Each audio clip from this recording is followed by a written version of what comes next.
Vous saviez, est-ce que vous saviez qu'il était sur écoute ou pas? Quelle différence? Moi, je vous non, pose je ne simplement la savais question. pas.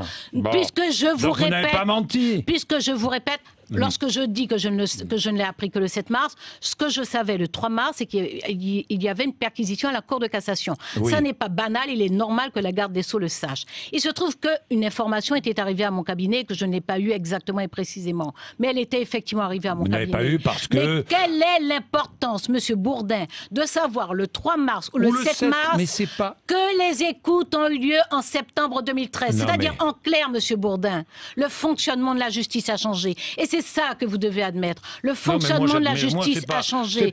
C'est-à-dire que sous l'ancien quinquennat, Monsieur Bourdin, sous l'ancien quinquennat, il y avait des instructions individuelles. Et elles étaient autorisées par la loi, d'ailleurs. Il y avait des instructions individuelles dans les procédures pénales. Sous l'ancien quinquennat, il y avait du démembrement de procédures. Il y avait du déplacement de magistrats. Il y avait des mises en cause de magistrats.